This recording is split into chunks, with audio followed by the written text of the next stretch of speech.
नमस्कार दोस्तों, स्वागत है आपका सक्सेस फॉर ऑल स्टूडेंट के इस ऑनलाइन चैनल पर।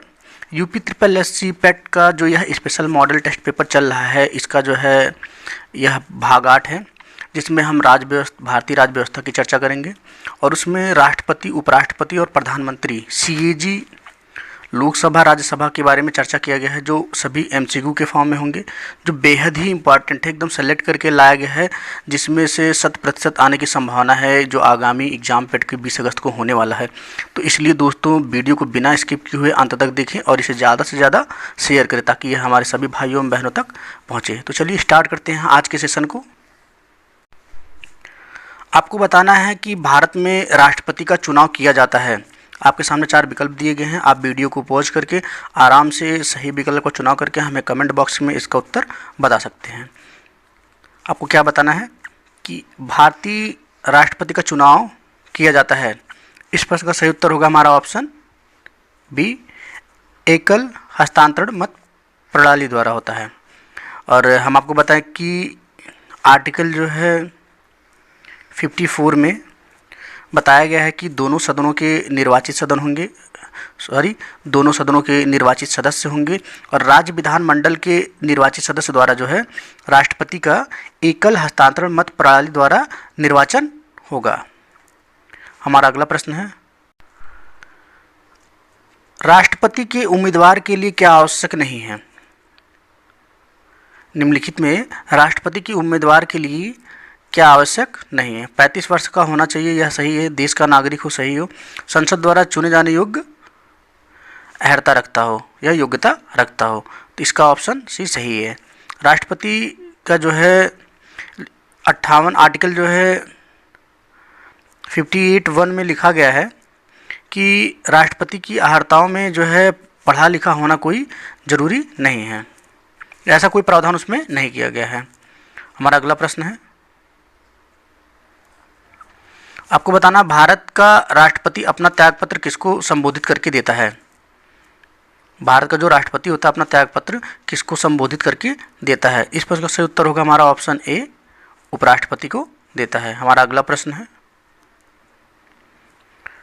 आपको बताना है भारत के राष्ट्रपति को महाभियोग द्वारा हटाने की प्रक्रिया निम्नलिखित में से किस अनुच्छेद में वर्णित है। भारत के राष्ट्रपति के ऊपर जो महाभियोग लाया जाता है, आपको बताना है कि भारतीय संविधान के वह किस अनुच्छेद में वर्णन इसका किया गया है। तो इस प्रश्न का सही उत्तर क्या होगा हमारा ऑप्शन डी, अनुच्छेद 61 में महाभियोग की चर्चा की गई है। और महाभियोग की चर्चा हो तो हम आपको बता दें कि महाभियोग जो है यह एक क्या है, अर्धन्यायिक प्रक्रिया है और महाभियोग लाने के लिए राष्ट्रपति को 14 दिन पूर्व जो है सूचना देना पड़ता है ताकि राष्ट्रपति इसके बचाव में अपना पक्ष रख सके। हमारा अगला प्रश्न है,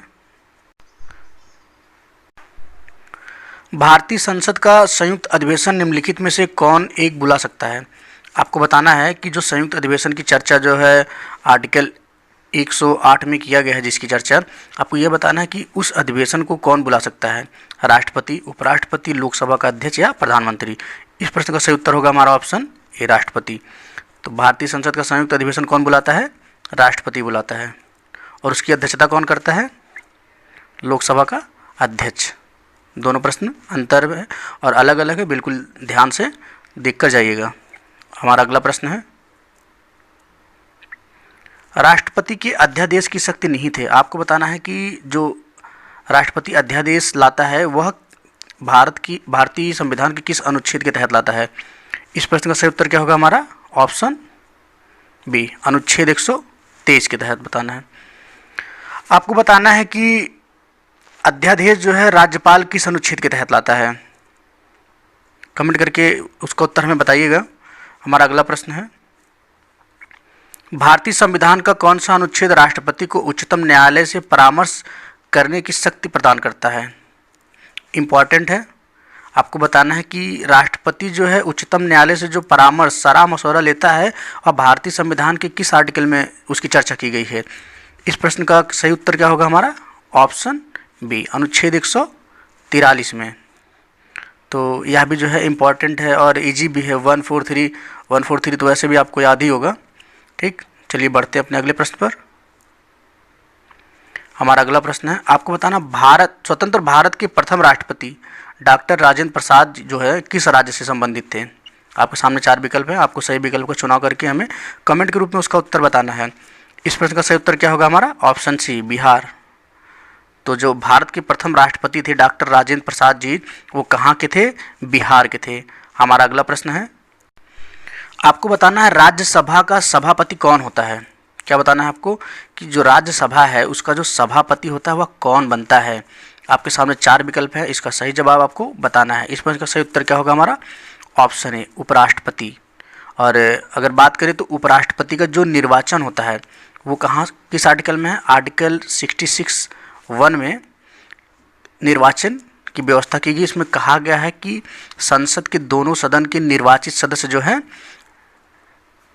इसकी प्रक्रिया, निर्वाचन की प्रक्रिया में भाग लेंगे। किस में कहा गया? आर्टिकल 66(1) में कहा गया है। हमारा अगला प्रश्न है,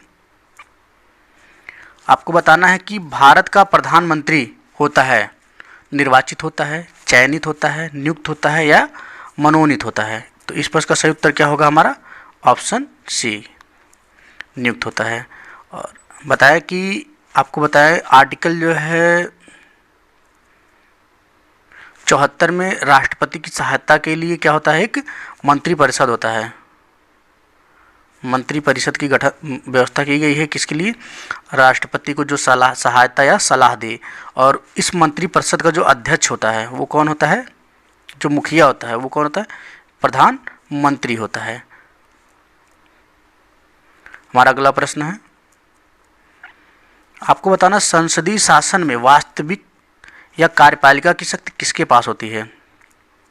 इस प्रश्न का सही उत्तर होगा हमारा ऑप्शन बी, प्रधानमंत्री। हमारा अगला प्रश्न है, आपको बताना राष्ट्रीय सुरक्षा समिति का प्रधान कौन होता है।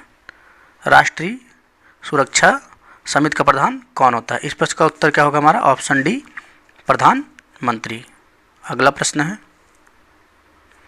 भारत के प्रधानमंत्री बनने के लिए न्यूनतम आयु कितनी होनी चाहिए।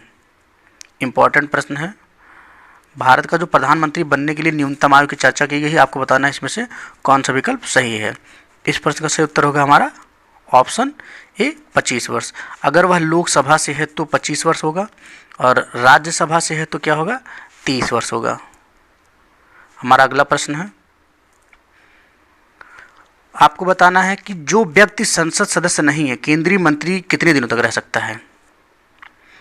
अगर कोई केंद्रीय मंत्री है वह संसद के किसी भी सदन का सदस्य नहीं है तो वह कितने दिनों तक कार्य कर सकता है केंद्रीय मंत्री के रूप में। आपके सामने 4 विकल्प दिए गए हैं, आप वीडियो को पॉज करके इसका आंसर बताइएगा। इंपॉर्टेंट प्रश्न है। इस प्रश्न का सही उत्तर क्या होगा हमारा? ऑप्शन बी, 6 माह तक। हमारा अगला प्रश्न है, आपको बताना है कि भारत के किस प्रधानमंत्री की मृत्यु देश के बाहर हुई थी। आपको बताना है कि भारत के किस प्रधानमंत्री की जो है मृत्यु कहाँ हुई थी? देश के बाहर हुई थी, मतलब भारत में नहीं हुई थी। इसका सही जवाब क्या होगा हमारा? ऑप्शन बी, लाल बहादुर शास्त्री जी की। कहाँ पर मृत्यु हुई थी? तो वो हुआ था ताशकंद में 11 जनवरी 1966 को। हमारा अगला प्रश्न है, आपको बताना है कि स्वतंत्र भारत के प्रथम कानून मंत्री कौन थे। आपके सामने 4 विकल्प है, आराम से इसका उत्तर हमें बताएं। इंपॉर्टेंट प्रश्न है, कई बार एग्जाम में आ चुका है। प्रथम कानून मंत्री की बात बताना है कौन है और वो स्वतंत्र भारत के प्रथम कानून मंत्री कौन थे। इस प्रश्न का सही उत्तर क्या होगा हमारा? ऑप्शन ए, भीमराव अंबेडकर जी थे। हमारा अगला प्रश्न है, आपको बताना है कि भारत के महान्यायवादी की नियुक्ति कौन करता है। भारत के महान्यायवादी की नियुक्ति कौन करता है? इस प्रश्न का सही उत्तर होगा हमारा ऑप्शन बी, राष्ट्रपति द्वारा। भारत के न्यायवादी की नियुक्ति आर्टिकल 76 में बताया गया है कि राष्ट्रपति जो है भारत के महान्यायवादी की नियुक्ति करेगा। और भारत का महान्यायवादी ये जो है विधि का सबसे बड़ा अधिकारी होता है, या बोले तो विधि का प्रथम अधिकारी यही होता है। हमारा अगला प्रश्न है, निम्नलिखित में से किस अनुच्छेद के अंतर्गत नियंत्रक एवं महालेखा परीक्षक सीएजी की नियुक्ति का प्रावधान है। आपको बताना है कि जो CAG है, कैग का जो है किस आर्टिकल के अंतर्गत चर्चा किया गया है? इस प्रश्न का सही उत्तर क्या होगा हमारा? ऑप्शन डी, अनुच्छेद 148 के अंतर्गत। और अगर बताएं कि इनका कार्यकाल होता है 6 वर्ष या 65 वर्ष, जो भी पहले इसमें हो उतना ही कार्यकाल इनका होता है, किसका? नियंत्रक एवं महालेखा परीक्षक का। हमारा अगला प्रश्न है, भारतीय संविधान में लोकसभा सदस्यों की अधिकतम संख्या हो सकती है? आपको बताना है कि भारतीय संविधान में लोकसभा सदस्यों की अधिकतम संख्या कितनी हो सकती है। तो इस प्रश्न का सही उत्तर क्या होगा हमारा? Option C, 552। आपको राज्यसभा में अधिकतम संख्या बतानी पड़ेगी। आप बताइए कि राज्यसभा में अधिकतम सदस्यों की संख्या कितनी होती है। हमारा अगला प्रश्न है, लोकसभा में कोरम कुल सदस्य संख्या का कितना होता है? कोरम बोले तो या गणपूर्ति बोले, आप इम्पॉर्टेंट प्रश्न है, एग्जाम में कई बार आ चुका है यह प्रश्न। आपको बताना है कि लोकसभा में कोरम या गणपूर्ति कुल सदस्य संख्या का कितना होगा। इस प्रश्न का सही उत्तर होगा हमारा ऑप्शन डी, 1/10। हमारा अगला प्रश्न है, निम्नलिखित में से किस राज्य में लोकसभा की सर्वाधिक सीटें हैं? लोकसभा की सर्वाधिक सीटों वाला राज्य कौन सा है? तो इस प्रश्न का सही उत्तर क्या होगा हमारा? उत्तर प्रदेश। कितनी सीटें हैं इसमें? 80 लोकसभा की सीटें हैं। हमारा अगला प्रश्न है, लोकसभा के प्रथम अध्यक्ष कौन थे? इस प्रश्न का सही उत्तर क्या होगा हमारा? जीबी मावलंकर। आपको बताना था लोकसभा के प्रथम अध्यक्ष कौन थे, इम्पॉर्टेंट है। आपको कमेंट ग्रुप में हमें बताना है कि वर्तमान में जो है लोकसभा के अध्यक्ष कौन हैं। हमारा अगला प्रश्न है, आपको बताना है कि राज्यसभा का कार्यकाल होता है 6 वर्ष, 5 वर्ष, 10 वर्ष या इनमें से कोई नहीं। तो इस प्रश्न का सही उत्तर क्या होगा हमारा? ऑप्शन डी, राज्यसभा का कार्यकाल नहीं होता है, यह एक अस्थायी सदन है। और राज्यसभा के सदस्यों की बात करें तो उनका कार्यकाल क्या होता है? 6 वर्ष होता है। ठीक। हमारा अगला प्रश्न है, आपको बताना है कि राष्ट्रपति द्वारा राज्यसभा में कितने व्यक्ति मनोनीत किए जाते हैं? राष्ट्रपति द्वारा राज्यसभा में कितने व्यक्तियों को मनोनीत किया जाता है? तो इस प्रश्न का सही उत्तर क्या होगा हमारा? ऑप्शन सी, 12 व्यक्तियों को जो है राष्ट्रपति राज्यसभा में मनोनीत करता है। और राज्यसभा में सदस्यों की संख्या कितनी होती है? 250। हमारा अगला और आज का आखिरी प्रश्न होगा, निम्नलिखित में से कौन संसद का अनन्य भाग नहीं है, या कहें कि संसद का भाग नहीं है? राष्ट्रपति, लोकसभा और राज्यसभा ये तीनों क्या होते हैं? संसद के भाग होते हैं। उपराष्ट्रपति जो है हमारा संसद का भाग नहीं है। तो दोस्तों आज का सेशन हमारा यहीं पर समाप्त हुआ। इस पूरे सेशन में हमने राष्ट्रपति, उपराष्ट्रपति और प्रधानमंत्री और CAG के बारे में जाना और महान्यायवादी के बारे में जाना है। यह पूरा वीडियो आपको कैसा लगा हमें कमेंट करके अपना जो है जवाब ज़रूर बताइएगा। और ऐसे ही वीडियो को देखते रहने के लिए आप लोग अगर अभी चैनल को सब्सक्राइब नहीं किया सब्सक्राइब कर लें, और वीडियो को नोटिफिकेशन पाने के लिए बेल आइकन को भी ज़रूर दबाएं। तो फ्रेंड्स मिलते हैं आप लोगों से अगले वीडियो में, तब तक के लिए जय हिंद।